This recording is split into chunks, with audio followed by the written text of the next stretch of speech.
రాష్ట్రంలోని నూతనంగా ఏర్పడ్డ వేలేరు మండలంలో మరి రైతులందరూ కూడా యూరియా బస్తాల కోసం పడినప్పుడు రాస్తా ఉన్నారు.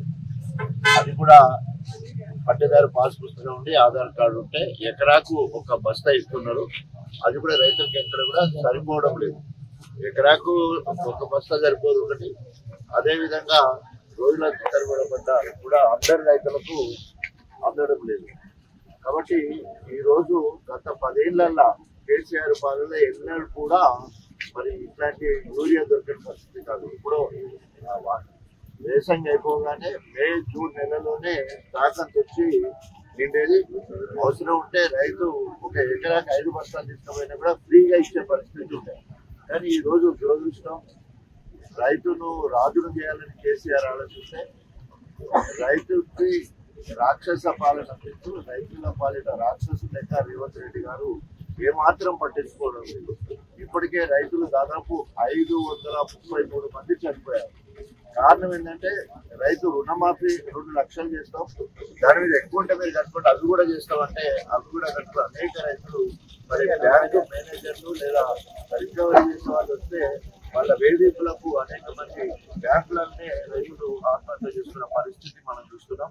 కారణం ఏంటంటే ఎవరికైనా ఇస్తారంటే ఆశ లేదా కొడతారంటే భయం. సో ఇస్తారన్నారు కదా, మళ్ళీ పోయి ఇప్పుడే తీసుకోండి అని చెప్పి అనేక మంది రైతులు తీసుకున్నారు. ఈరోజు 50,000 కోట్ల డబ్బులు అవసరం ఉంటే 12,000 కోట్లు మాత్రమే రుణమాఫీ చేయడం జరిగింది. అంటే రూపాయిలో 30% తీసుకుని 70% ఎగ్గుంటే కార్యక్రమం. ఇప్పుడు మళ్ళా లోకల్ బాడీ ఎన్నికలు వస్తున్నాయని చెప్పేసి మొన్న రైతు భరోసా ఇవ్వడం జరిగింది. రైతు బీమా 5 లక్షలు ఇచ్చేది వెళ్ళిపోయింది. తర్వాత గతంలో ఈ సమయం వచ్చే వరకు అన్ని చదువు దేవాదులతో సరిగ్గా ప్రణాళిక లేకపోవడం వల్ల పంపులు ఆచలేకపోవడం వల్ల చిన్న చిన్న పంపు రిపేర్లు ఉంటే కూడా చేయకపోవడం వల్ల దౌర్భాగ్యం కాంగ్రెస్ ప్రభుత్వం. లోకల్ స్థానిక ఎమ్మెల్యే గణేష్ మాత్రం అవగాహన లేకుండా దేవాదుల పాలిట రాష్ట్ర ఎప్పుడో పెద్ద నీరు లెక్క తిరగాలి. ఎందుకంటే 7 ఉదాహరణలు పెట్టుకొని ఇలా చెరువులు అయినా కొట్టుకునే కార్యక్రమం తలాపు కాబట్టి రైతుల పాలిటీ రాష్ట్ర ప్రభుత్వం ఉన్నది.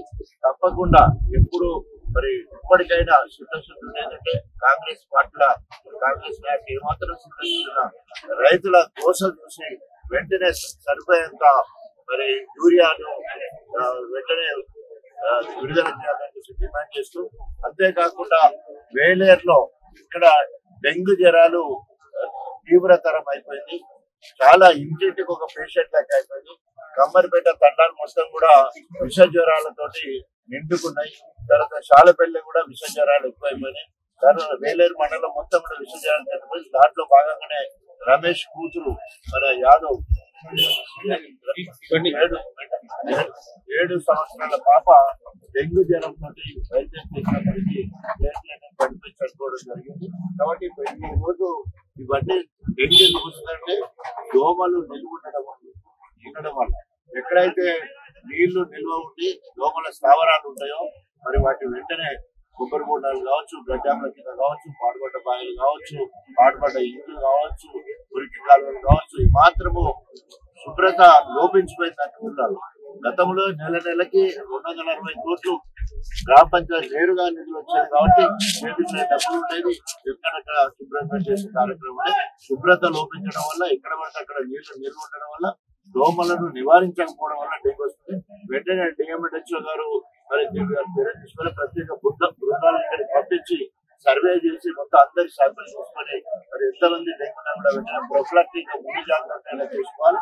దోమలు ఎక్కడెక్కడ పుష్కరి గుర్తి మొత్తం కూడా వెంటనే దోమలు నివారించాలని డిమాండ్ చేస్తా ఉన్నాం.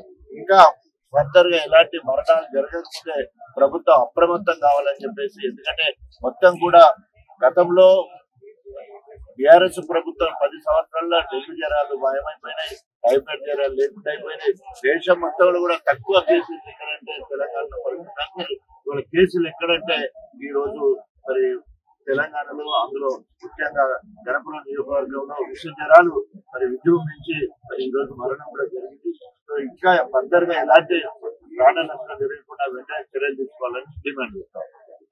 వర్గంలోని నూతనంగా ఏర్పడ్డ వేలేరు మండలంలో మరి రైతులందరూ కూడా యూరియా బస్తాల కోసము పడినప్పుడు రాస్తా ఉన్నారు.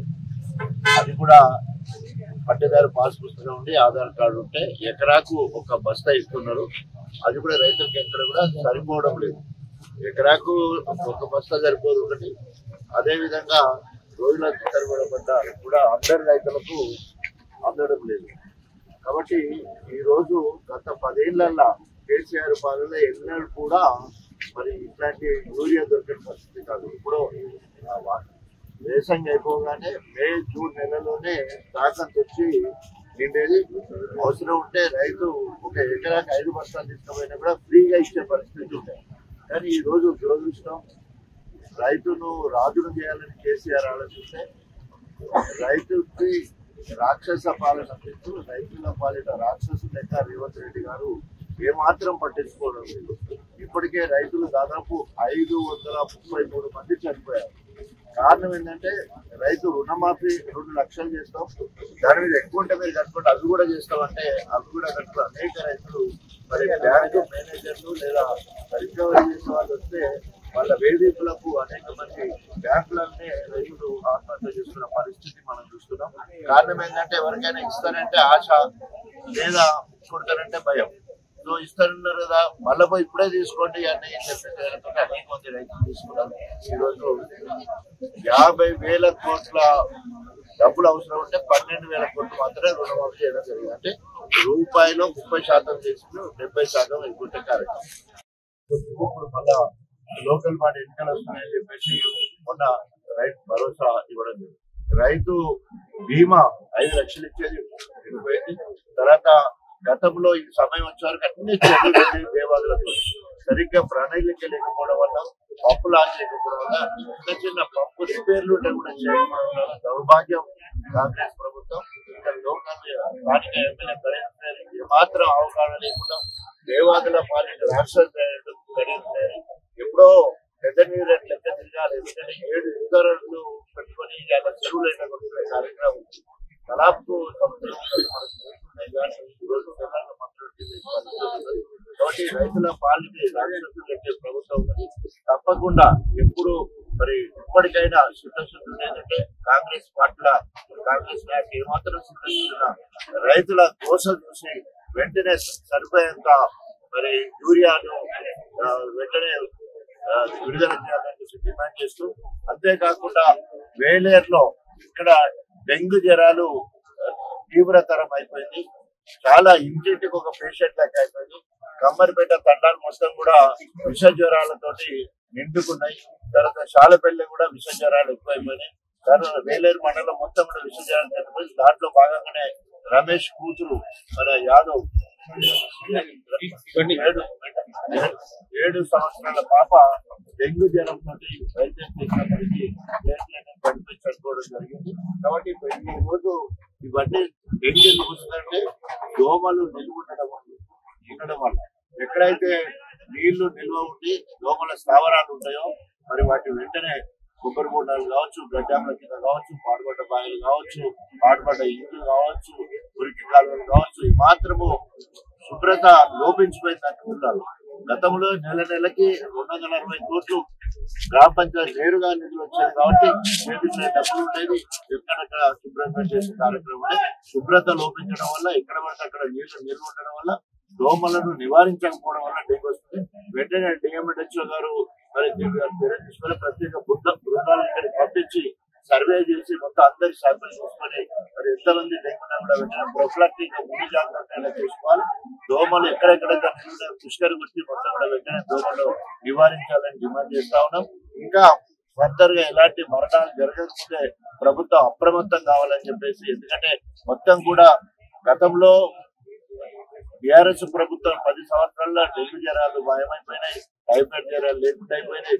దేశం మొత్తంలో కూడా తక్కువ కేసులు ఎక్కడంటే తెలంగాణలో పరిస్థితి, కేసులు ఎక్కడంటే ఈ రోజు మరి తెలంగాణలో, అందులో ముఖ్యంగా గణపురం నియోజకవర్గంలో విష జ్వరాలు మరి విజృంభించి మరి ఈ రోజు మరణం కూడా జరిగింది. సో ఇంకా ఫర్దర్ గా ఎలాంటి ప్రాణ నష్టం జరగకుండా వెంటనే చర్యలు తీసుకోవాలని డిమాండ్ చేస్తాం.